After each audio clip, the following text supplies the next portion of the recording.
합장하시고 나무아미타불 나무아미타불 나무아미타불 나무아미타불 나무아미타불 나무아미타불. 네, 반갑습니다.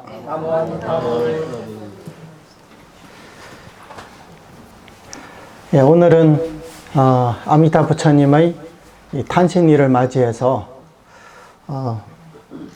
이 법문을 준비했는데, 지난번에 약속을 한 것처럼 이번 대만에 가서 그 대만 불자님들에게 이제 중국어로 법문을 했었습니다. 그래서 그때 뭐 갑자기 준비한 그 강의 자료이긴 하지만 그래도 우리 한국에서도 한번 똑같은 법문을 해야 되겠다는 생각이 들어서 오늘 그 법문을 할까 합니다. 대만에서는 그 법문 시간이 1시간 반이어서 오늘 법문 도중에는 조금 첨삭이 있을 수도 있습니다. 그 점을 좀 감안해 주시고, 또 나라가 다르기 때문에 제가 따로 좀 보탬 부분도 있고 또 불필요한 부분을 뺀 부분도 있습니다. 이 점은 다들 양지하시기 바랍니다. 오늘 이 법문의 제목은요, 기법 이종 심신이라고, 이게 근기와 법에 대한 두 가지 깊은 믿음이거든요. 우리말로 풀어서 말씀드리면 근기와 법에 대한 두 가지 깊은 믿음. 이 믿음의 중요성에 대해서 오늘 말씀드리도록 하겠습니다. 우리 정토종 교리에 대해서 조금 아시는 분들은 이 기법 이종 심신에 대해서 그렇게 낯설지는 않을 겁니다. 이게 선도대사님께서 삼심석 가운데 심심, 깊은 마음을 해석하는 그 대목에서 나온 그 내용이거든요. 제가 한번 이 원문을 한번 읽고 그 뒤로 강의를 진행하도록 하겠습니다. 첫째는 자신은 현재 죄악 생사범부로서 광급일에 항상 침몰하고 항상 유전하며 출리의 연이 없음을 결정코 깊이 믿는다. 이것이 바로 자신의 근기에 대한 깊은 믿음입니다. 그 다음에 둘째, 저 아미타불의 48원으로 저 아미타불께서 48원으로 중생을 섭수하시니 의심과 걱정 없이 저 부처님의 원력에 올라타면 반드시 왕생함을 결정코 깊이 믿는다. 이것은 법에 대한 깊은 믿음. 아무튼 이 두 가지 깊은 믿음이 있어요. 하나는 본인의 근기에 대한 믿음이고, 또 하나는 아미타 부처님의 그 본원에 대한 깊은 믿음이다. 이렇게 볼 수가 있습니다. 그러면 우리는 첫 번째 근기에 대한 믿음부터 우리가 살펴보겠습니다. 우리 부처님께서는요, 석가모니 부처님께서 화엄경에서 이제 설하시길, 만약에 우리의 이 악업의 형체가 있다고 한다면 이 진허공 변법계에도 다 수용할 수 없느니라고 말씀하셨어요. 진허공 변법계라고 하면 이 우주 법계 전체를 말하는 거예요. 이 우주가 얼마나 넓습니까? 얼마나 광대합니까? 하지만 우리의 악업이 만약에 형체가 있다고 한다면 이 큰 우주조차도 우리의 이 악업을 다 수용하지 못한다. 그러니까 우리가 세세생전에 지어온 악업이 얼마나 많은지 상상하기도 어렵습니다. 우리 중생들이 세세생전 쌓아온 악업들을 만약 눈으로 볼 수 있다면 이 우주법계를 가득 메워도 다 메울 수 없다는 것입니다. 무량겁 동안 지은 악업의 종자들이 전부 우리의 이 제8식 아뢰아식 속에 다 저장되어 있는데, 지금까지 아직 그 과보를 받지 않았다면 그 악업의 종자는 그대로 우리의 아뢰아식 속에 저장되어 있습니다. 그래서 그게 그 적당한 조건을 만나면 그 악업들이 바로 이제 우리 현실에서 나타나게 되는 거예요. 그러면 우리가 이런 악업을 짓게 되는 그 원인은 뭘까요? 네, 바로 우리들의 번뇌 때문입니다. 번뇌가 있으면 반드시 업을 짓게 되어 있어요. 이 번뇌에는 크게 두 가지가 있는데, 하나는 삼계 내의 번뇌이고 또 하나는 삼계 밖의 번뇌라고 할 수가 있어요. 이것을 이제 삼계 내의 번뇌는 견사 번뇌라고 그러고, 삼계 밖의 번뇌는 근본 무명이라고 얘기를 합니다. 견사 번뇌로 인해 우리는 분단 생사를 하게 된다. 분단 생사라는 것은 우리가 육도 윤회를 하는 것을 말합니다. 그러니까 일생을 살다가 이 몸이 이제 망가지면 다시 우리가 환생을 해야 하잖아요. 그래서 계속 나누어서 우리 이 몸이 죽고 나면 또 다른 또 몸에 들어가 가지고 또 다른 생명체로 살고 또 이제 다른 또 생명체로 살고 육도, 아무튼 이 육도 가운데서 다람쥐가 쳇바퀴 돌듯이 끊임없이 이렇게 윤회 전생을 하게 된다는 거예요. 그래서 이것을 우리 불교 용어로 분단 생사라고 합니다. 분단. 그래서 이게 이제 삼계 내의 견사 번뇌로 인해서 분단 생사를 한다는 거고, 또 삼계 밖의 번뇌가 있다 했죠. 그게 근본 무명혹이라고 하는 거예요. 그거로 인해 가지고 변역 생사를 하게 된다고요. 그러니까 두 가지 생사가 있어요. 하나는 삼계 내의 생사가 있고 삼계 밖의 생사. 변역 생사라는 것은 뭐냐면 우리 같이 이렇게 한평생을 살고 또 몸을 바꾸고 이제 그런 게 아니라, 삼계 밖에는 다 성인들이기 때문에 이분들은 성인이 되었다 하더라도 바로 성불한 것은 아니기 때문에 대성의 그 보살 과위에 의하면 십신, 십주, 그 다음에 이제 십행, 십회양, 십지, 등각, 그 다음에 묘각이거든요. 묘각이 바로 부처님의 자리예요. 이렇게 단계별로 나눠져 있는데, 한 단계 한 단계 올라가면 올라갈수록 이제 미혹과 깨달음 사이에 한 걸음 한 걸음 이제 위로 올라가게 되잖아요. 그래서 경계가 변하고 미혹과 깨달음이 이제 바뀌게 된다는 거예요. 그래서 이것을 일러서 분단 생사라고 말하는 거예요. 변역 생사라고 이렇게 말하는 겁니다. 이게 불교 용어입니다. 그래서 아무튼 부처가 되기 전에는 삼계 내에 우리 같은 범버 중생이든 아니면 삼계 밖의 그런 성인이든 막론하고 다 이런 생사가 있게 된다는 거예요. 그러면 우리에게 있어서는, 우리는 삼계 내의 중생이기 때문에 우리에게 시급한 것은 삼계 내의 견사번뇌를 끊는 거겠죠. 일단 분단 생사에서 벗어나야 되기 때문에, 변역 생사는 성인의 경계이기 때문에 분단 생사라 하더라도 다시는 이제 육도윤회에 떨어지지는 않을 거 아닙니까? 그래서 우리에게 시급한 것은 삼계 내의 견사번뇌를 끊는 거예요. 근데 이 번뇌를 제거하려면 아공, 즉 공성의 반야지혜가 있어야 돼요. 소승불교에서 말하는 이런 아랑과를 얻게 되면요, 이런 아공의 지혜가 생기므로 더 이상 업을 짓지 않습니다.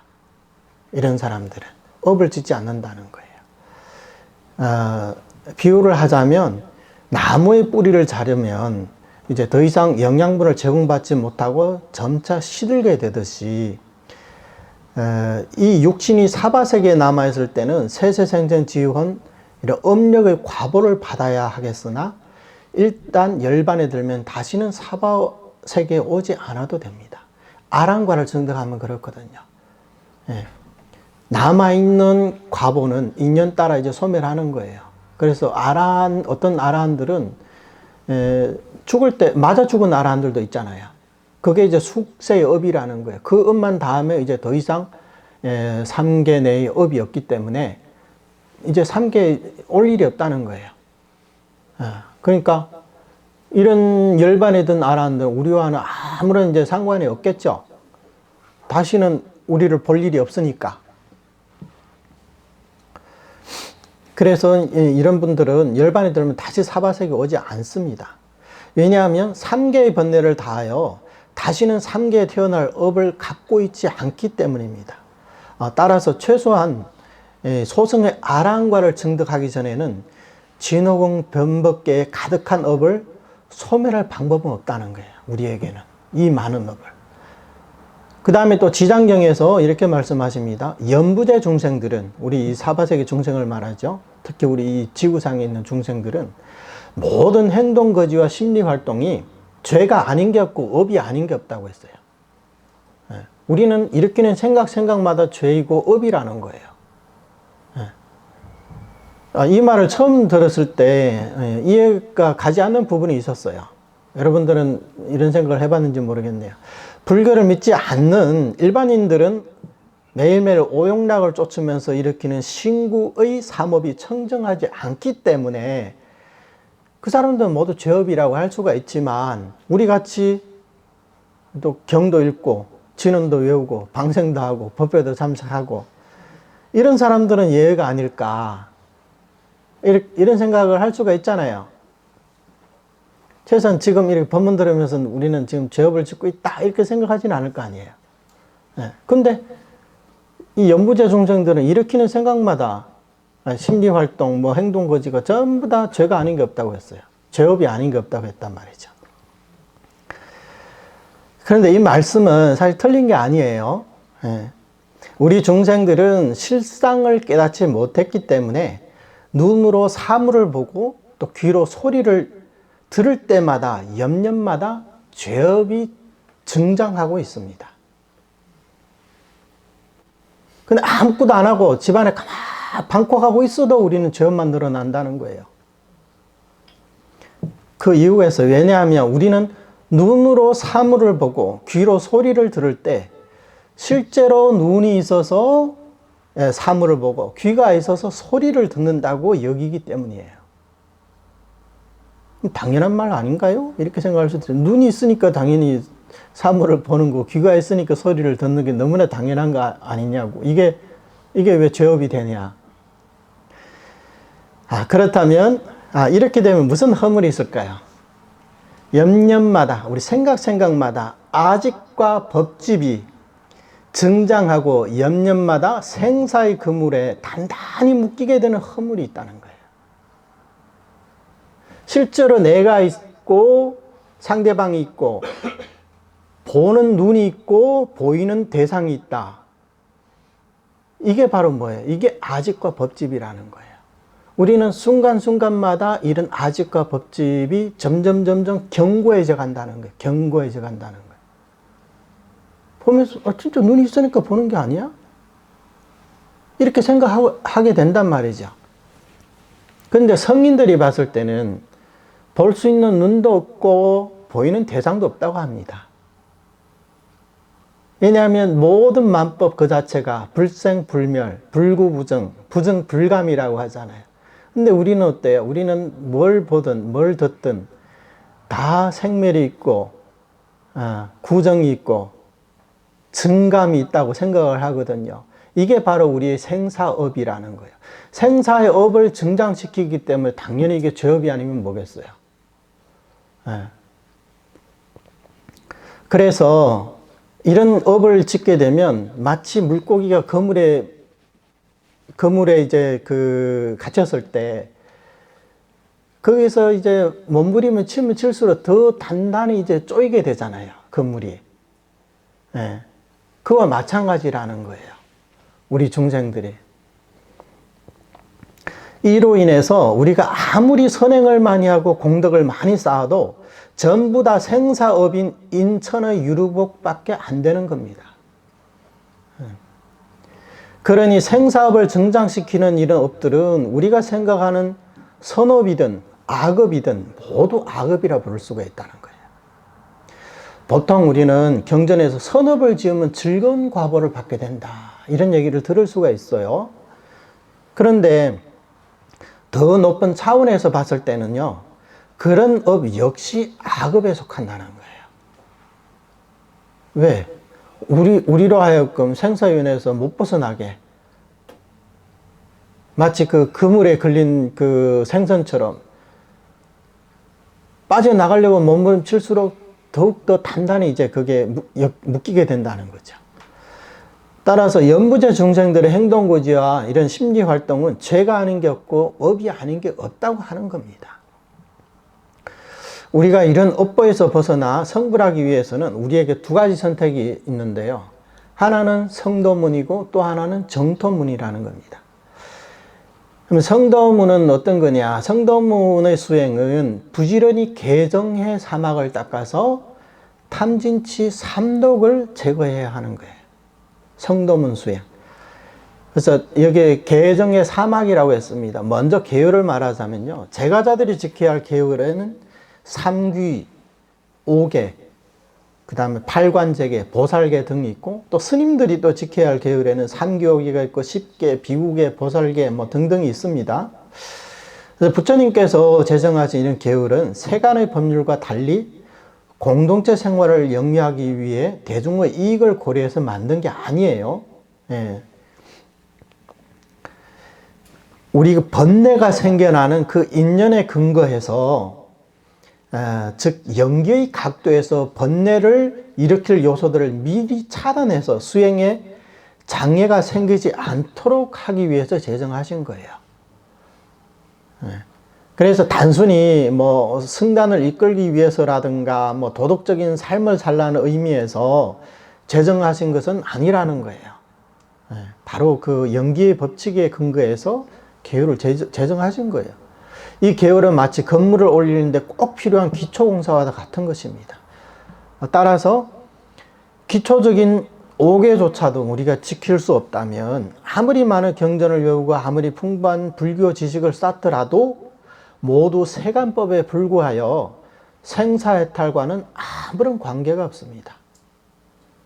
불교학 박사라 해가지고 번뇌가 일반인보다 적을 것 같죠? 절대 그렇지 않아요. 오히려 더 많을 수도 있어요. 왜냐하면 그거는 세간법이지. 불교를 연구하는 목적도 세간법인데 그걸 통해 가지고는 번뇌가 사라지지는 않겠죠. 그리고 설사 형식적으로 5계 10선 내지는 출가 스님들의 비우계를 지킨다 하더라도 여전히 인천의 유루법에 불과합니다. 스님들이요 250가지 계율이 있지만 계율을 완전히 철저하게 지켰다 하더라도 이것은 계율만 갖고는 인천의 복밖에 안 된다는 거예요. 다음 생에 천상에 태어나거나 사람 몸을 받을 수 있는 뭐 유복한 집안에 태어나는 이런 복법밖에 안 돼요. 이게 출세간의 해탈을 달성할 수가 없어요. 그래서 지계의 목적은 번뇌의 생성을 억제시키고 선정을 닦기 위한 거예요. 이런 욕계 중생들은 어떤 욕망이나 번뇌가 많기 때문에 그런 그 욕망과 번뇌를 차단하기 위해 가지고 그 번뇌가 일어나는 곳에다가 마치 돌멩이를 올려놓듯이 더 이상 못 자라나게 거기에다가 곳곳마다 이렇게 계율을 제정하신 거예요. 이게 이제 계율이고, 그러면 선정으로 넘어와서 말한다면 우리 욕계에는 선정이 없어요. 최소한 3개 이상이 되어야만 선정이 있습니다. 이것을 이른바 사선팔정이라고 하는 건데, 색계 사선과 무색계의 사정을 더해서 이것을 사선팔정이라고 얘기를 하는 거예요. 근데 요즘 같은 우리 지금 이 정보화 시대에는 우리 중생들의 마음이 극도로 오염되어 있어서 선정은 자체하고 욕계의 추주와 세주만 되어도 굉장히 편안하게 느껴요. 욕계는 선정이 없기 때문에 이것을 지자대사하면 추주, 세주, 추주라는 것은 좀 거친 마음이 어느 정도 안정이 된 상태를, 집중된 상태를 말하거든요. 근데 이것은 아직까지 약간 거친 단계라는 거예요. 세주라는 건 약간 좀 더 이제 미세한 단계. 이 정도만 돼도 욕계 중생들이 이 정도만 돼도 굉장히 심신이 편안함을 느끼게 된다는 거예요. 그래서 간혹 우리가 연부를 하다가 산매 체험을 했다고 하는 분들이 계신데 대부분 추주나 세주 정도가 될 것 같아요. 설사 산매라고 해도 그건 잠시 체험한 것이지 증득한 것은 아닙니다. 또 이 산매는 중병에 걸리거나 또 노쇠해서 기력이 부족하면 선정도 사라질 수 있어요. 퇴전할 수가 있다는 거예요. 이런 세간의 선정은 사선팔중도 다 세간의 선정입니다. 세간법이에요. 세간법은 다 뭐다? 유의법이다. 유루법이다. 그래서 인연 따라 생하고 인연 따라 멸하는 것이어서 역시 우리가 의지할 바는 못 돼요. 그럼 부처님께서 왜 선정을 강조하셨을까요? 바로 반야지혜를 얻기 위한 겁니다. 이 반야지혜라는 것은요, 일체의 허망한 상들을 깨트리고 제법실상, 즉 만법의 본래 모습을 불생불멸하는 그런 본래 모습을 드러낼 수 있는 그런 지혜입니다. 오직 이 지혜에 의지해야만 우리는 탐진치 삼독을 제거할 수 있는 거죠. 그래서 사실 우리 이 성도 법문의 교리 체제는요, 어떻게 보면 또 대단히 간단해요. 바로 제법 실상을 깨달아 아직과 법집을 깨뜨리는 겁니다. 성도문 가운데, 즉 자력 수행 가운데 어떤 수행이든 간에 모두 여기로 귀결돼요. 그게 뭐 천태니 화엄이니 유식이니 중관이니 아니면 티베트 불교도 마찬가지예요. 전부 다 여기로 이제 귀결되는 거예요. 실상을 깨닫고 아직과 법집을 깨뜨리는 거. 방법에는 차이가 있을지 몰라도 수행하는 그 길은 똑같다는 거예요. 경전에서는 이것을 바른 진리를 증득하는 유일한 길이다. 이렇게 부처님께서 말씀하셨어요. 또 모든 부처님들이 이 길을 걸으셨다고까지 하셨어요. 여기엔 그럴 만한 이유가 있는 겁니다. 우리 범부들이 왜 윤회를 할까요? 바로 무명이 있기 때문이죠. 12연기 첫 번째가 바로 무명이거든요. 그 무명에 대해서 원각경 문수보살장에 무명에 대한 설명이 있는데 제가 한번 읽어볼게요. 무명이란 무엇인가? 선남자여, 일체 중생은 무시일에 여러 가지로 전도되어 미혹한 사람이 동서남북 사방을 잘못 알고 있는 것과 같다. 그래서 지수화풍사대를 자신의 모습이라 그릇되게 인식하고 육진을 반연하는 그림자를 자기 자신의 마음의 모습이라 여기게 되느니라. 비유하자면 저 눈병에 걸린 사람이 흑원꽃과 두 번째 달을 보는 것과 같느니라.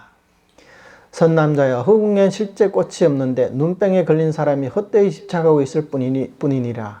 이 헛된 집착으로 말미암아 이 흑웅의 성품을 미혹했을 뿐만 아니라 저 실제 꽃이 생겨나는 것도 미혹하였느니라. 이 헛된 있음으로 말미암아 생사윤회를 하는 까닭에 무명이라 부르느니라. 좀 길었는데요. 이 요지는 뭐냐면 중생들이 무시례로, 우리가 알 수 없는 그런 그 무시례로 여러 가지로 전도되었다는 거. 어떻게 전도되었냐? 동서남북이라는 방향이 있는데 동서남북이 어딘지를 망각을 해버린 거예요. 그러니까 동쪽을 갖다 서쪽이라 착각을 하고 남쪽을 갖다 북쪽이라 착각을 한다는 거예요. 근데 이건 누가 시켜서 그런 거예요? 본인 스스로 미혹한 거죠. 그래서 어떤 결과가 생겨나느냐? 이 4대의 육신, 이 몸을 이게 내 것이라 나라고 생각한다는 거예요. 그리고 우리의 육진 연영심이라고 하는데 이 마음을 가지고 나의 마음이다. 그래서 이 망심과 이 4대 오온으로 된 이 몸을 나의 몸과 마음이라고 이렇게 집착을 하게 된다는 거죠. 그래서 이건 뭐와 같냐 비유를 하는데 눈병에 걸린 사람이 갑자기 허공에 흑운꽃이 보이는 거예요. 우리가 손으로 눈을 이렇게 조금 누르고 있으면 눈앞에 반짝반짝하는 뭐 빛들이 보이잖아요. 그것을 불교는 흑운꽃이라고 하는 거예요. 그게 흑운꽃이라는 거예요. 실제로 흑운꽃이 있나요? 눈에 병이 나가지고 본인 눈에는 꽃이 보이는 거라는 거죠. 그 다음에 또 우리가 이제 밤에 달을 그냥 뚫어지게 쳐다보면요. 달이 있는데 그 옆에 또 달이 또 하나 보여요. 그게 두 번째 달이 보인다는 거예요. 근데 이게 달이 두 개가 생겼네? 또 이렇게 착각을 하는데 실제로 없는 걸 실제로 있다고 이렇게 착각을 한다는 거죠. 그래서 모든 게 있다. 나도 있고 법도 있다. 이제 그런 비유거든요. 이런 헛된 있음으로 인해 생사윤회를 하는 까닭에 이것을 무명이라고 부른다는 거예요. 그러면 이 무명을 깨뜨리면 윤회를 안 할 수 있겠죠. 그럼 이 무명을 깨뜨린다는 건 뭐예요? 바로 아집과 법집을 깨뜨려야 된다는 거죠. 이게 바로 성도문의 그 이론 체계입니다. 방금 말씀드렸지만 성도문의 수행에는 어떤 종파든 막론하고 반드시 이 길을 가야 되는 거예요. 선종도 마찬가지예요, 사실은. 선종에서 아집과 법집을 안 깨뜨리고 성불하는 사람은 없거든요. 네, 모든 종파가 다 그렇습니다. 이 성도문 종파들은. 그래서 이런 무명을 깨뜨리기 위해서 가장 필요한 게 뭐냐? 그게 바로 반야지혜라는 거예요. 근데 이 반야지혜는 우리 범부들처럼 맨날 망념이 분분한 이런 중생들에게는 나타나지를 않아요, 잘. 그래서 어느 정도 선정을 닦아줘야만이 고요한 마음 속에서 반야지혜가 생겨날 수가 있다는 거예요. 그런데 이런 반야지혜는 사실 우리 본성에, 우리의 자성에 갖춰져 있는 거거든요. 근데 말은 그렇지만 이런 반야지혜를 우리는 지금까지 살면서 단 한 번도 깨달아 본 적이 없다는 거예요. 이게 문제예요. 모든 게 내 마음에 갖춰져 있다 하지만, 갖춰져 있으면 뭐예요? 극락도 내 마음에 있다고 하지만 있으면 뭐 하냐고요? 언제 한번 가봤냐고요? 네. 그러니까 범부중생들은 그냥 이제 말만 하는 거죠. 그거는 실제로 이제 증득을 못했으니까. 근데 이런 반야지혜를 증득하는 데는요, 어떤 어려움이 있냐면, 대지도론에 또 이런 말이 있거든요. 비유하자면 태말충이 어디서나 살 수 있지만 불꽃 위에서 살 수 없듯이 중생의 마음도 어디나 반연할 수 있으나 유독 반야에는 반연할 수 없다. 태말충이라는 것은 요즘 말로는 이제 세균, 눈에 안 보이는 아주 작은 벌레들을 말하는데 이게 세균이겠죠. 뭐. 이 세균은 거의 모든 걸 다 살잖아요. 근데 유독 불꽃 위에는 살 수가 없다는 거예요. 얘네가. 중생심도 마찬가지예요. 어디든 천상이든 지옥이든 다 우리가 뭐 망상을 피우잖아요. 뭐 1년 사이에 뭐 천당도 갔다가 뭐 지옥도 갔다 왔다 한다고 하잖아요. 그런데 단 한 번도 이 반야지혜에는 이 마음이 가 있은 적이 없다는 게 우리 중생들은. 그래서 지금까지 이렇게 범부 중생으로 살고 있다는 거죠. 그러니까 여기에서는 우리 범부 중생들이 이 반야지혜를 증득한다는 것이 얼마나 어려운지 그것을 지금 얘기하고 있는 겁니다. 지금 성도문의 교리를 말씀드리는 것은 지금 여러분들께 성도법문의 교리를 배우라든가 또는 성도법문을 닦으시라는 게 아니라 정토문의 원리를 분명하게 말씀드림으로써 아집과 법집을 깨뜨린다는 게 얼마나 어려운가를 알려드리기 위해서입니다. 그러면 우리는 괜한 호기심으로 시간을 낭비하지 마시고 바깥으로 반연하는 마음을 쉬고 이 한 법문을 귀하게 여기셔야 합니다. 이게 바로 정토법문이라는 거예요. 자력수행을 통해 실상법을 증득하는 것에 대해 우리 인광대사님이라고 이분의 문초에 이런 말씀이 있거든요. 대사님은 천태지자대사님과 우익대사님의 사례를 들어 설명을 해 주셨어요. 천태지자대사님은 천태종의 교리를 집대성하신 분이거든요.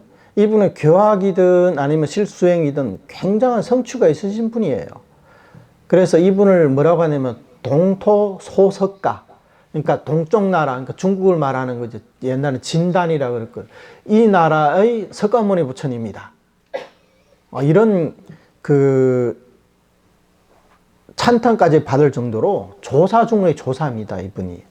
그런데 이분께서 임종하실 때 제자들이 평생의 수행으로 어느 과유까지 가셨냐 이렇게 여쭈니까 뭐라고, 내가 너무 일찍이 대중들을 거느리는 바람에 본래 육근 청정위를 기대했으나 오품위밖에 오르지 못했다.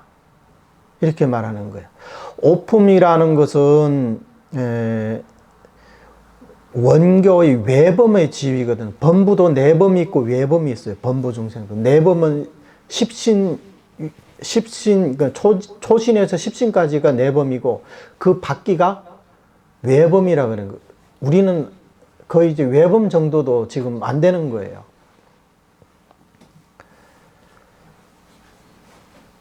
이런 분들은요, 3계 안팎의 오주번뇌, 그러니까 아까 말씀드린 견사번뇌와 상계박 근본 무명혹을 끊지는 못했지만 다 조복을 시켰다는 거예요.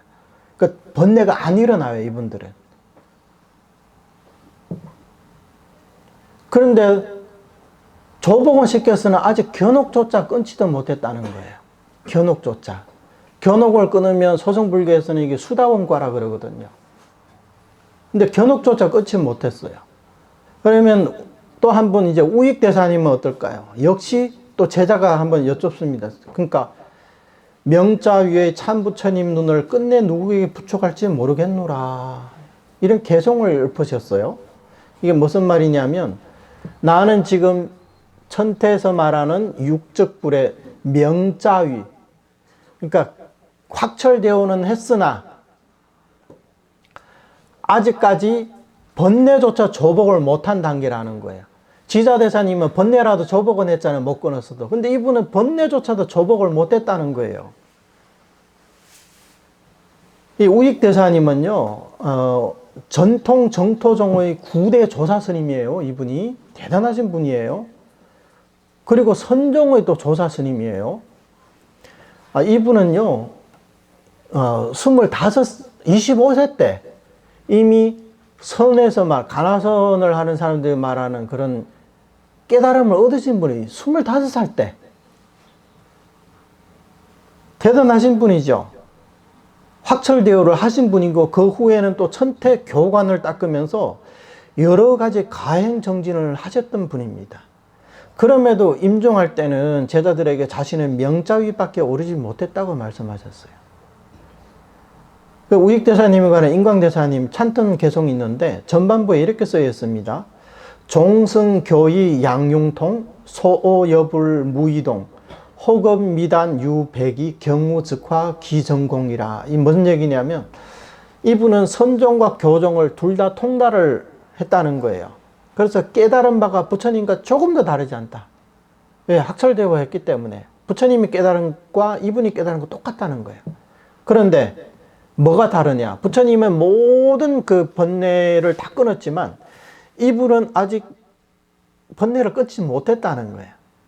그래서 번뇌를 끊지 못하니까 뭐와 같냐? 배기와 같다. 배기라는 것은 뭐냐면 도자기를 만들려면 이제 흙을 빚어 넣고 불에 구워야 하잖아요.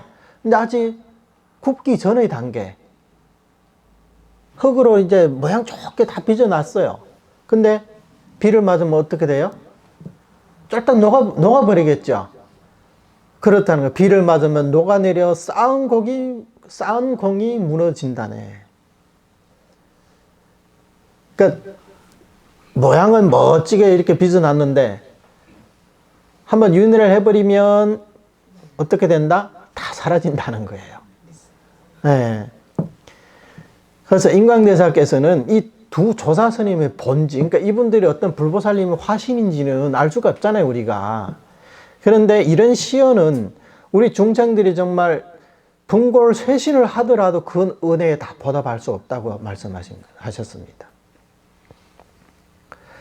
이런 조사 스님들조차 금생의 수행으로는 해오만 하시고 증오를 못 하셨기 때문에 깨닫기만 하고 깨달은 그 진리를 증득을 못 했다는 거예요. 만약 자력에 의지한다면 틀림없이 육도윤회를 할 수밖에 없었을 겁니다. 이분들도.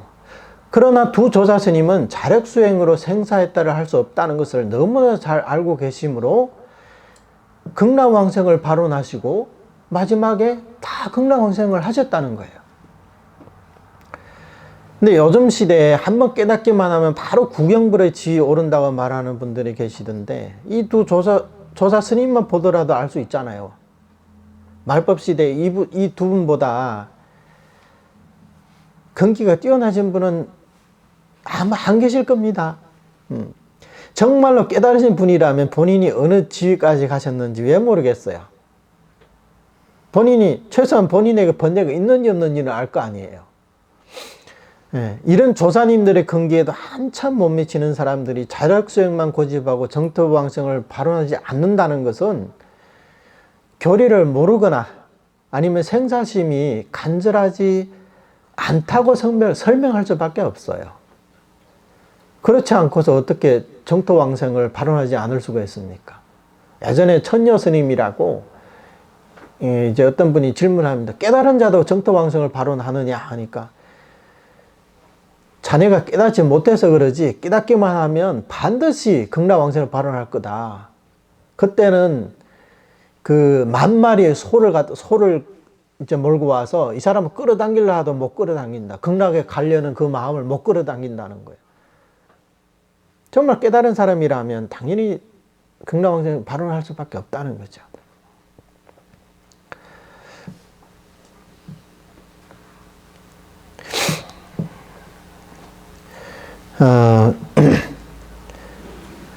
이게 이제 우리의 조사 스님들도 일할지인데 우리의 근기들은 어떻겠어요? 당연히 그런 근기에 우리는 정말 우러러 팔아도 못 보는 그런 존재들인데 우리 자력 수행으로 어떻게 수행을 해가지고 번뇌를 끊고 윤회에서 벗어난다? 그건 택도 없는 얘기라는 거예요. 그러니까 우리 나 자신을 알라. 근기에 대한 깊은 믿음이 바로 그거예요. 너 자신을 알라. 이게 근기에 대한 깊은 믿음이거든요. 나는 어떤 존재이냐. 그에 대해서 이제 얘기를 하는 거예요.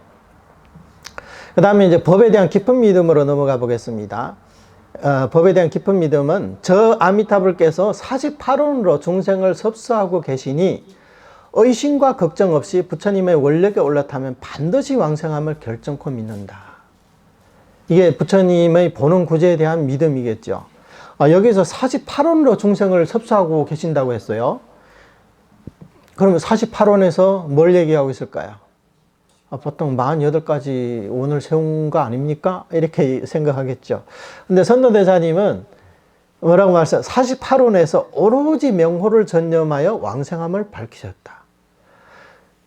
경문을 보더라도 48원 다 다르거든요. 근데 선도대사님 눈에는 제1원에서부터 48원까지 전부 다 연불왕생만을 설했다는 거예요.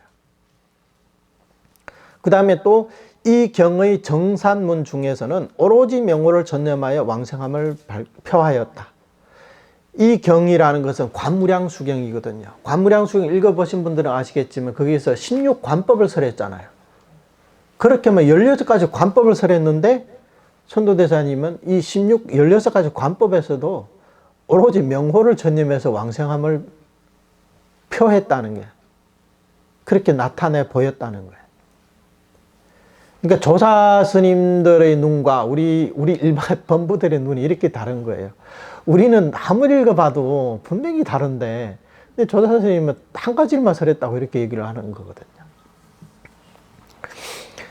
그래서 선도대사님은 법장비구의 48대원 나아가 정토 3경에서 모두 한결같이 전수연부를 말하고 있다고 하십니다. 저 아미타불께서 48원으로 중생을 섭수하고 계시니 여기서 아미타불께서 48원으로 다시 말해 전수 칭명연불로서 중생을 섭수하고 계신다고 하셨어요. 그럼 오늘날 우리가 칭명연불을 하는 것이 곧 부처님의 원력에 올라타는 것이고 또 칭명연불만 하면 반드시 왕생하니 의심하지 말고 걱정도 하지 말라는 겁니다. 이것을 결정코 깊이 믿어야 한다는 거죠. 방금 이 말 이해가 가나요? 아미타 부처님께 48대원의 중생을 섭수하고 있기 때문에 48대원의 내용은 뭐라고 했어요? 전수 칭명연불이라고 했잖아요. 칭명연불만 하면 부처님께서 우리를 섭수해 주신다는 거예요. 우리를 섭수해 주기 때문에 의심하지 말고 걱정하지 말라. 반드시 왕생할 것이니 걱정하지 말라. 이런 뜻이거든요. 그러면 오늘날 우리가 이렇게 칙명연보를 이렇게 하고 있다면, 전수연보를 하고 있다면, 그러면서 의심하고 걱정해서는 되겠어요, 안 되겠어요? 네. 그래서 혹시라도 의심과 걱정이 있을까봐 마지막에 결정코 깊이 믿어야 한다. 그냥 믿으라는 것도 아니에요. 깊이 믿어라. 그냥 깊이 믿으라도 아니에요. 결정코 깊이 믿어라. 이렇게 강조를 하신 거예요. 네. 선도대사님의 말씀에 또 이런 말씀이 있죠. 일심으로 오로지 아미타불의 명호를 부르되 행주조화의 시간, 시절이 오래고 가까움을 묻지 않고 염년마다 명호를 버리지 않는 것을 정정의 업이라 부른다. 저 부처님의 본원에 순응한 까닭이다. 네, 그 다음에 또 48원석이라고 있어요. 이게 사실은 48자석이에요. 48자석. 한문으로 48글자거든요. 그러니까 제18원과 제18원의 성취문을 이렇게 이제 해석을 해 놓은 거예요. 만약 내가 부처가 될 적에 시방 중생들이 나의 명호를 부르되 적게는 10성을, 그러니까 10번을 소리내서 부른다는 거예요. 불렀음에도 왕생할 수 없다면 정각을 취하지 않겠다. 이게 제18원이거든요. 그 다음에 성취문은 저 부처님께서 지금 현재 극락세계에서 성불하셨으니 마땅히 근본 서원이 헛되지 않아 중생이 칙념하면 반드시 왕생함을 알라. 정토종의 왕생 원리도 이렇게 간단합니다. 그게 뭐냐? 바로 저 부처님의 본원에 순응한 까닭이다. 이것 외에는 다른 이유가 없어요. 이 점을 우리가 잘 알고 있어야 돼요. 내가 왕생할 수 있는 이유는 딱 한 가지예요. 내가 평생 연부를 열심히 했기 때문이다. 내가 마음이 청정했기 때문이다. 내가 일심불란이 됐기 때문이다. 내가 공덕을 많이 쌓았기 때문이다. 다 아닙니다. 딱 한 가지예요. 저 부처님의 본원에 순응했기 때문에, 수순했기 때문에 왕생할 수 있는 거라는 겁니다. 네. 그래서 그럼 법장 비구가 당초에 왜 이런 발언을 했을까요? 바로 나를 구제하기 위함이잖아요. 어떻게 구제합니까? 우리가 나무아미타불만 일양전념하면 된다는 거예요. 구제 방법이. 이게 얼마나 간단합니까? 또 얼마나 쉬워요. 누구나 할 수 있고 누구나 왕생할 수 있다는 거예요. 부처님의 본원에 수순해가지고 나무아미타불 입으로 부르는 거 누가 못해요? 입만 있으면 다 하지. 입만 있고 마음만 있으면 다 하지. 못하는 사람 누가 있어요? 그러니까 이 자리에 계신 분 왕생 못하는 사람 누가 있고 다 할 수가 있다는 거예요. 근데 혹시라도 이것을 못 믿을까봐 결정코 깊이 믿으라고 이렇게 선도대사님이 간곡하게 말씀하시는 겁니다. 예전에 대만의 그 비구니 스님이 한 분이 도승법사님이라고 계셨는데 굉장히 그 교학도 밝으시고 또 인품도 굉장히 좋으신 분이에요. 비구니 스님인데도 법문도 정말 구구절절 정말 듣는 사람이 막 눈물이 날 정도로 그렇게 자비심이 넘치고 하는 이런 스님이었거든요. 그러니까 이 스님이 쓰신 책 중에 원래 법문 내용이죠. 법문을 이제 책으로 만들었거든요. 제목이 부처님은 당신을 구제하려 하신다. 원래 한문으로 4글자밖에 안 되거든요. 번역하니까 이렇게 한글로 번역하니까 그 맛이 조금 좀 달라졌어요. 네, 4글자인데 지금 몇 글자예요 이거? 네? 佛要救你 네 글자. 부처님은 당신을 구제하려 하신다.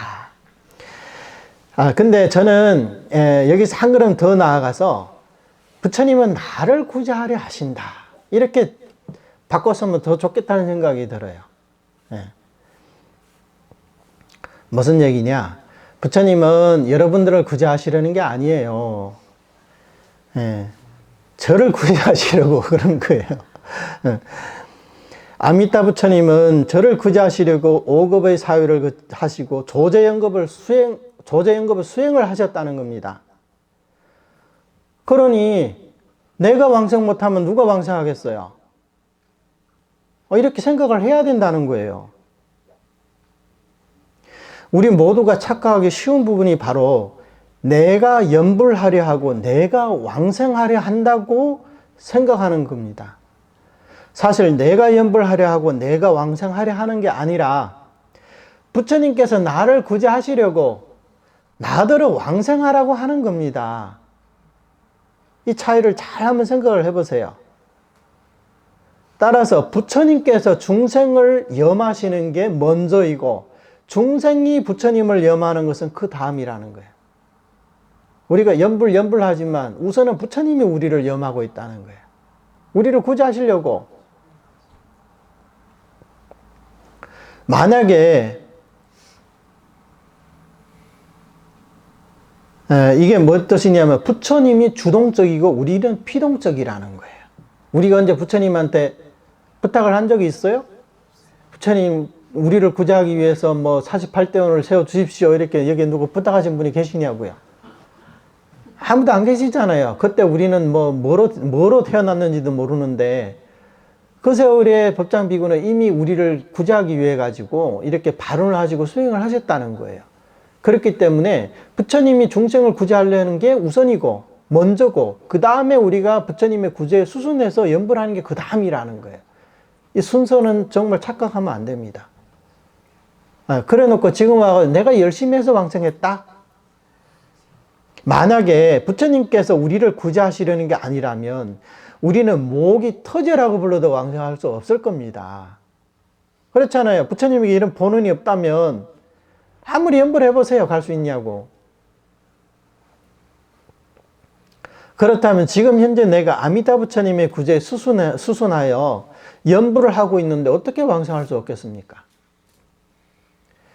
따라서 우리의 왕생은 너무나 쉬운 것이고 또 필연적인 것입니다. 선도대사께서 말씀하시길 이게 여러 글에 나와 있는데 그 마지막에만 그 몇 글자만 이렇게 말씀드릴게요. 왕생에 대해서 항상 어떻게 말씀하시냐면 쉽게 왕생한다, 필히 왕생한다, 반드시 왕생한다, 즉시 왕생한다, 모조리 왕생한다, 모두 왕생한다, 예외 없이 왕생한다. 항상 이렇게 얼마나 단정적이에요 이게. 얼마나 확신에 차서 하는 소리입니까? 만약에 갈 수도 있고 못 갈 수도 있다 하면 이렇게 말할 수가 있겠어요?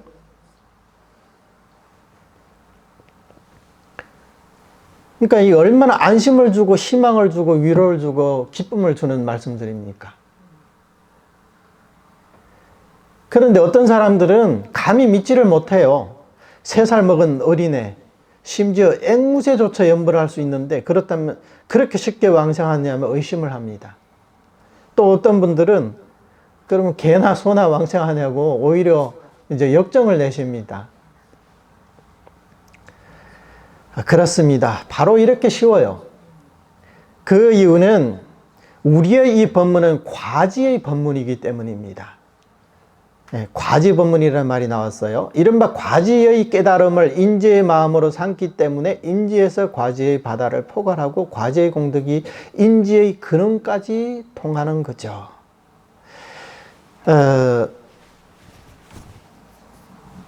나무아미타불 이 명호가 부처님께서 성불을 하신 공덕이라는 거예요. 성불의 공덕이 그 속에 들어있다. 그래서 이것을 과지라고 하는 거예요. 우리는 지금 수행을 하기 때문에 수행자들 입장에서는 인지라고 표현하고 보살도를 닦는 것도 다 인지거든요. 오로지 성불을 해야만이 과지라고 할 수가 있어요. 그러면 인지와 과지 사이는 차이가 많이 나겠죠, 원래. 네. 법무중생들이 개정의 사막을 닦아가지고 번뇌를 제거한다고 막 가부좌도 털고 절도 하고 진언도 외우고 경도 읽고 하잖아요. 이게 다 원래는 인지의 수행이거든요. 그런데 연불수행은 어떠냐? 아미타 부처님의 성불의 공덕을 우리가 바로 받아서 쓰기 때문에 나의 인지가 바로 과지와 똑같다는 거예요. 그러니까 이게 일반 법문과 다른 점이 바로 여기에 있는 거예요. 우리는 처음부터 과지의 공덕에서부터 부처님의 공덕으로 시작하는 거거든요. 다른 사람들은 내 힘으로 닦아야 되기 때문에 내가 할 수 있는 데까지 차츰차츰 수행해가지고 이렇게 올라가지만 우리는 과지의 공덕이기 때문에 처음부터 부처님의 공덕을 우리의 소연경으로 삼아서 이제 수행이 시작된다는 거죠. 그래서 이것을 과지의 법문이라고 하는 거예요. 그래서 우리의 과지의 깨달음을, 부처님의 성불의 공덕을 나의 인지의 마음으로 삼는다는, 내가 지금 수행 단계에 내 마음이 바로 부처님의 공덕이라는 거죠. 그렇기 때문에 인지에서 바로 과지의 바다, 그러니까 부처님의 공덕의 바다를 내가 다 끌어들이는 거고, 그 다음에 과지의 공덕이, 부처님의 공덕이 인지까지 통해 있다는 거예요. 그러니까 부처님은, 내가 연불할 때는 아미타 부처님의 공덕과 나의 공덕이 동일해진다는 거예요. 동일해져요. 이게 바로 정토법문의 수승한 점이라는 거예요. 범부 중생이 어떻게 아미타 부처님의 공덕과 동등해져? 바로 명호를 부르기 때문에. 근데 우리가 명호를 안 부르면 어때요? 동등해질 수 있나요? 없잖아요.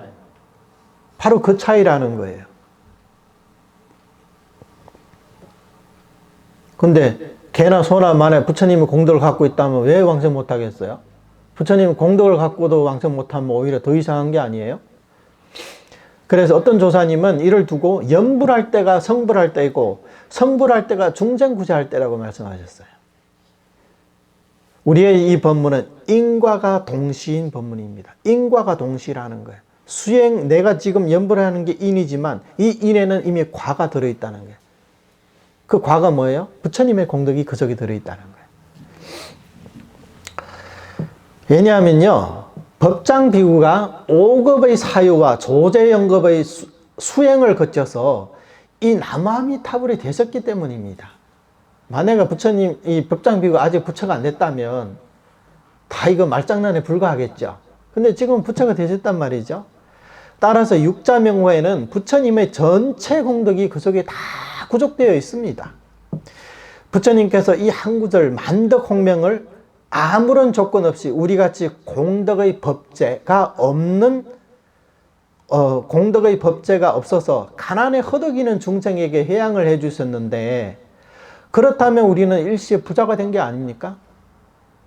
부처님 공덕을 받았었기 때문에 우리는 법의 재물이 부족해요. 근데 부처님의 공덕을 받았기 때문에 우리는 부자가 된 게 아니에요. 다시 말해서 왕생, 우리의 왕생 내지는 성불의 공덕까지도 원만히 구족한 게 아니겠냐, 이 말입니다. 따라서 우리가 이 만덕홍명을 한 번 한 번 칭념할 때마다 아미타 부처님의 공덕이 즉시 나의 공덕이 되는 겁니다. 부처님의 명호 자체가 구경실상입니다. 이 구경실상의 자리에는 시간과 공간이 모두 사라졌기 때문에 중생의 연불과 중생의 성불, 그 다음에 중생제도라는 것도 한꺼번에 완성이 된다는 거예요. 네, 이것을 삼재동시라고 하는 거예요. 우리는 과거, 현재, 미래가 각각 다르다고 생각하지만 성자의 눈에는 과거, 현재, 미래가 한순간이라는 거예요. 이런 이치는 여러분들이 잘 생각해 보시기 바랍니다. 그래서 정토법문은 쉬우면서도 쉽지 않고 간단하면서도 간단하지 않아요. 이것은 마치 부모님이 일생을 고생하며 돈을 모아 자녀들에게 재산을 물려주는 것과 같습니다. 그런데 우리가 돈을 버는 게 너무 간단하고 너무 쉽다고 이렇게 말할 수 있나요? 나 아무것도 안 했는데 오늘 갑자기 재벌이 돼버렸네. 돈 버는 게 너무 쉬워. 마치 돈이 하늘에서 떨어진 것처럼. 이 돈은요, 부모님의 피와 땀이 섞여 있는 돈입니다. 아미타 부처님께서 조제연급 동안 우리 중생들을 위해 공덕을 쌓으실 때 얼마나 고생이 많으셨겠습니까? 석가모니 부처님께서도요, 경에서 이런 말이 있거든요. 사바세계의 먼지 한 톨에도 부처님의 피와 살점이 묻어있지 않은 곳이 없다고 했어요. 전부 다 중생을 위해서 피를 흘리고 몸을 보시하고 했던 곳이라는 거예요. 그럼 아미타 부처님은 시방 중생을 남김없이 구제할 수 있는 이 제18원을 완성하기 위해 육바라밀을 닦으시면서 얼마나 많은 희생을 하셨고 또 얼마나 많은 피와 땀을 흘렸겠습니까? 만약에 이 모든 게 오직 나만을 위해서 그렇게 하셨다, 이렇게 생각한다면 어찌 눈물이 안 날 수가 있겠어요? 바로 나의 친부모잖아요. 솔직히 말해 친부모도 이렇게는 못할 겁니다.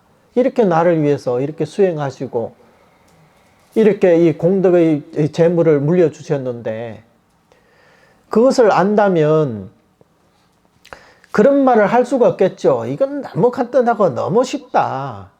이렇게 말할 수가 있나요? 이런 말을 하는 사람은 정말 이제 양심이 없는 사람들이죠. 예. 솔직히 우리를 낳아주시고 길러주신 친부모도 이렇게는 못하거든요. 친부모 한생이면 그만이에요. 지장경에 뭐라 그랬어요? 부자가 저승에 가게 되면요 서로 모른 체 한대요. 부자 사이도. 근데 다음 생에 뭐 자식이 어떻게 될까 누가 그런 생각을 해요? 근데 아미타 부처님 어때요? 조제임금 동안에 우리를 따라다니면서 우리에게 성근을 심어주시고 우리에게 인연을 이렇게 마련해 주셨잖아요. 그래서 오늘날 우리가 이 정토범을 만나게 된 게 아니에요?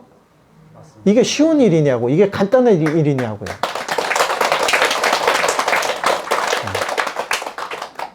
이게 정말로 이 우주법계에서 정말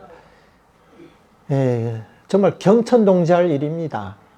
이 사실을 알았다는 것 자체도 지금까지 우리는 모르고 살았잖아요. 그런데도 우리는 왜 노실하게 연부를 못하고 있을까요? 항상 이 말을 많이 하죠. 네.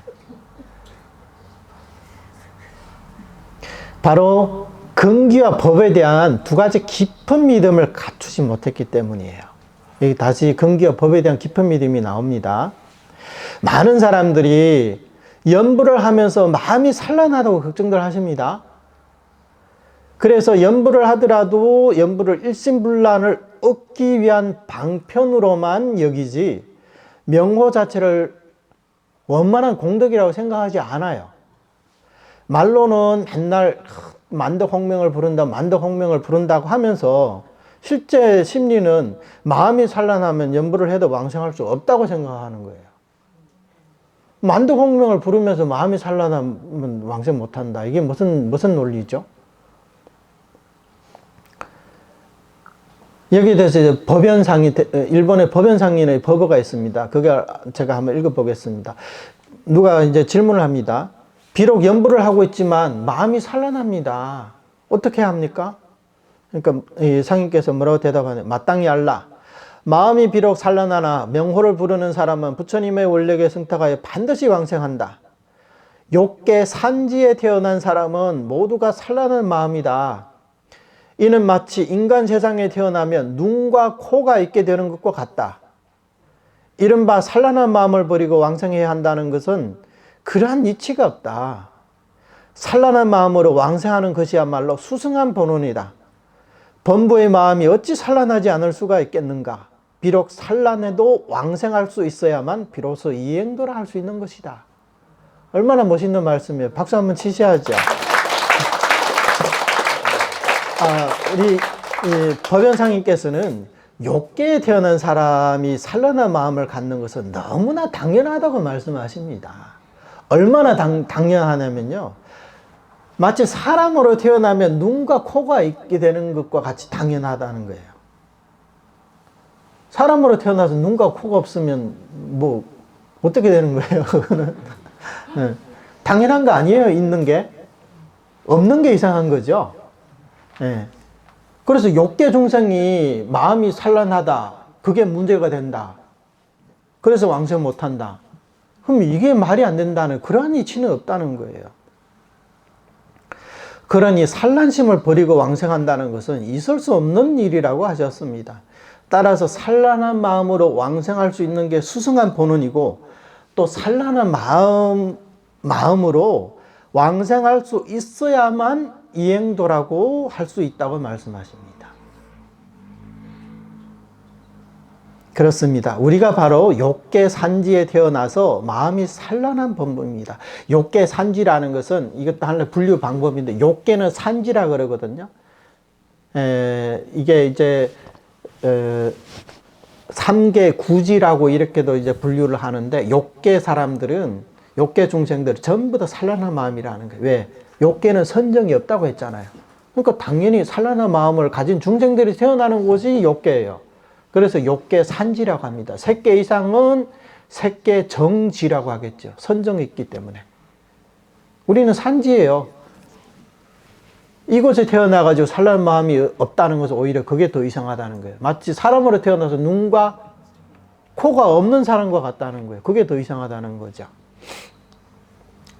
내가 바로 마음이 산란한 범부라는 것을 알고 또 내 자신을 의지해서는 절대 생사해탈을 할 수 없다는 것을 알고 있기에 오늘날 우리가 아미타 부처님 원력에 기대는 게 아니겠습니까?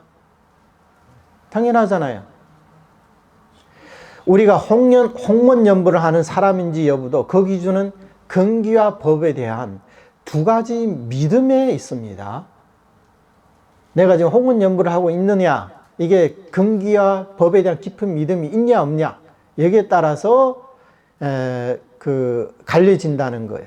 만약 이 2가지 깊은 믿음이 없다면 설사 정토문에 들어오더라도 이 사람은 요문행자겠죠. 요문행자. 홍문행자가 아니라 오직 자기 자신이 철두철미한 죄악생사범부로서 우리의 몸 안에서 바깥으로 또 머리에서 발끝까지 내지는 나의 몸과 마음을 가루를 내더라도 그 속에 털끝만큼의 출리의 연도 찾을 수 없다고 깊이 믿어야만이 부처님의 본원에 일심으로 규명하고 온몸으로 기댈 수 있습니다. 이런 사람이라야 평생업성이고 현생불태의 사람이라 할 수 있습니다. 그러니까 나의 몸과 나의 마음 속에서는 윤회에서 벗어날 그런 기원은 티끌만큼도 찾을 수 없다는 거예요. 어떤 사람들은 내가 조금만 열심히 하면 뭐 견옥정전은 끊을 수 있지 않을까? 좀 더 열심히 하면 뭐 확철되고 해가지고 바로 뭐 구경불이 오를 수 있지 않을까? 이렇게 망상들을 많이 피운다는 거예요.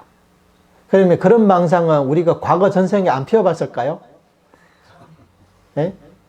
과거 전생에 우리는 참선을 안 해봤을까요? 그럼에도 불구하고 오늘날 아직도 이렇게 이제 부처님이 떠나신 지 거의 3000년이 다 돼 가잖아요. 이런 말법 시대에 태어나가지고 이 오타각세에 태어나가지고 아직까지 이렇게 범부의 삶을 살아가고 있습니다.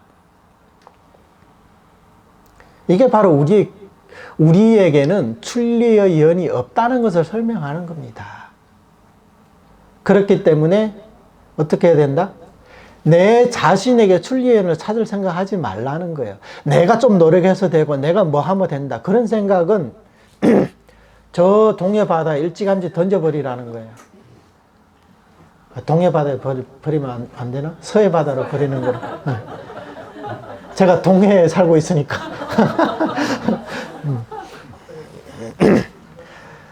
네, 그래서 이렇게 내 자신에게 도저히 아무런 힘이 없다. 이것을 믿어야만이 100% 부처님께 몸과 마음을 바쳐 규명할 수가 있다는 거예요. 그리고 온몸으로 기댄다. 우리가 밤에 침대 위에서 잘 때 침대에 어떻게 기대요? 온몸으로 기대야죠.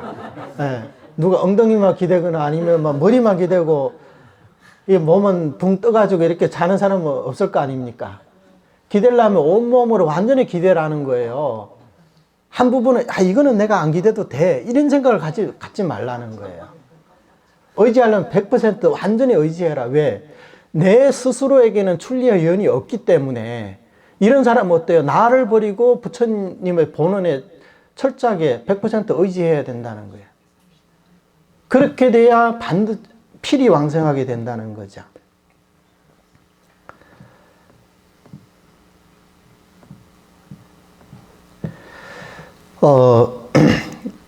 현재 유행하고 있는 정토 법문에는요, 대략 3가지 유행이 있다고 봅니다. 우리 정토 법문은 용서보살께서 배를 타는 비유로, 배를 타는 법문이라고 말씀하셨어요. 이행품에서. 그쵸? 이 배를 타는 법문에 대해서 서로 다른 그런 이해들이 존재하는데, 우리 비유로서 한번 설명해 볼게요. 하나는 순수한 자력이에요. 이 무슨 얘기냐? 본인 스스로 배를 만들어서 바다를 건너겠다는 겁니다. 이런 사람도 있을까요, 없을까요? 실제로 있어요. 제가 예전에 들었는데, 밀거에서 이제 그 포화법이라고 하나? 정수리에서 이게 식이 빠져나가면서 바로 극락으로 간다고 그래요. 이것은 오직 자력으로 간다 그러더라고요.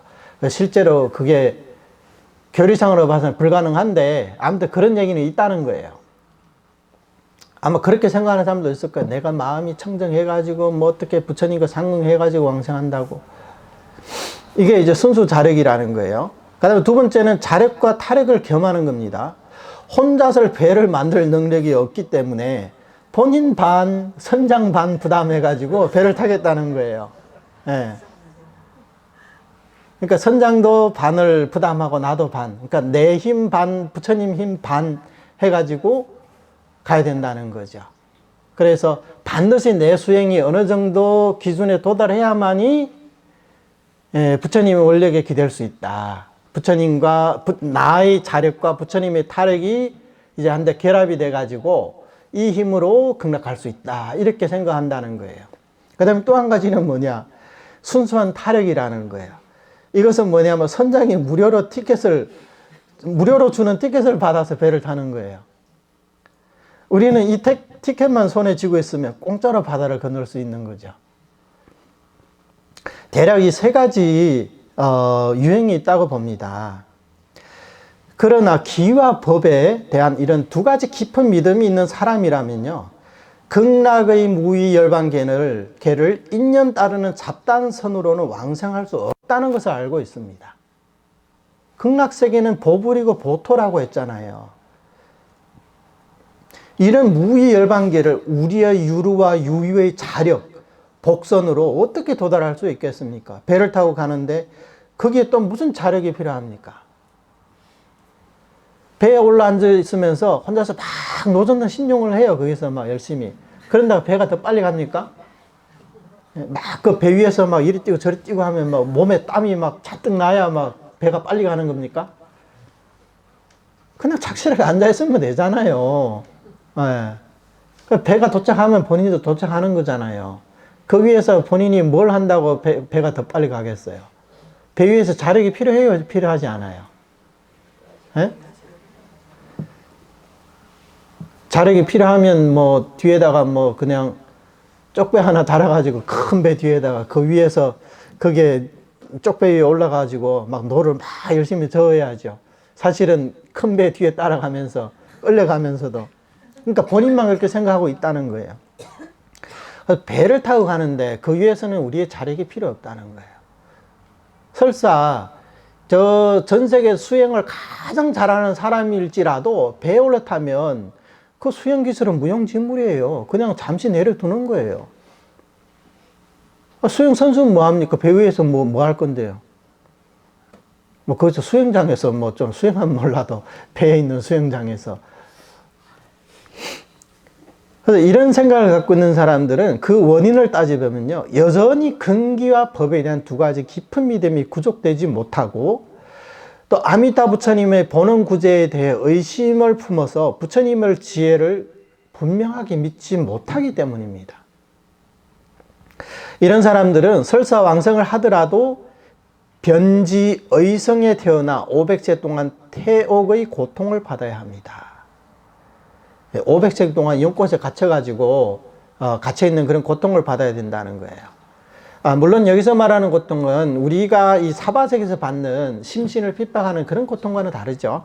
경전에서 설하기를 저 태생한 사람들은 모두 지혜가 없기 때문에 500세 동안 당연히 부처님을 뵐 수 없고 분문을 들을 수 없으며 보살과 성문 대중들도 뵐 수 없고 부처님께 공양을 올리는 법도 모르며 공덕을 닦을 줄도 모르느니라 마땅히 알아라. 이러한 사람들은 과거 세상으로부터 지혜가 없었으며 의혹심을 가졌기 때문이니라. 이게 무량수경에 나와 있는 말씀이거든요. 그럼 이러한 이치를 모르고 전수연부를 하는 사람들은 다 부처님의 지혜를 의심하는 사람들일까요? 우리는 이런 이치를 모를 수도 있잖아요. 근데 지금 전수연부를 하고 있어요. 그러면 우리도 이런 이치를 모르기 때문에 우리는 부처님의 지혜를 의심하는 사람들일까요? 그렇지 않습니다. 설사 이런 이치를 모르더라도 자평잡수를 하지 않고 전수연불만 한다면 이것을 잠통불지 암합도묘라는 말이 있거든요. 이게 무슨 말? 자신도 모르게 부처님의 지혜와 통하고 언연중에 중도의 묘한 이치에 개합하게 된다는 거예요. 나도 모르는 사이에 칭명연불을 하는 순간 부처님의 지혜와 통하게 된다는 거예요. 그 이치를 몰라도. 왜냐하면 연불이 그 부처님의 지혜고 명호가 바로 구경실상이기 때문이에요.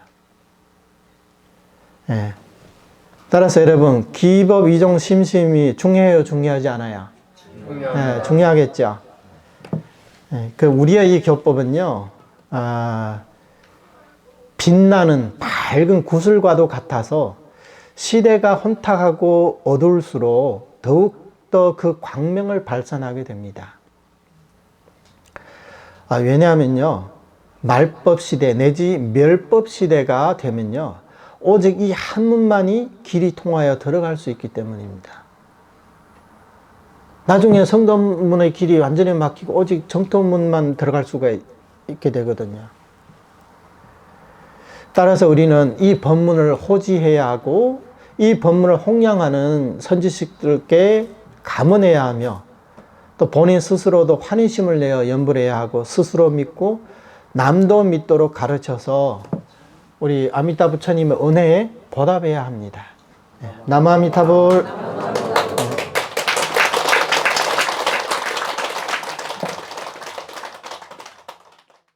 나모 아미토 나모 아미토 나모 아미토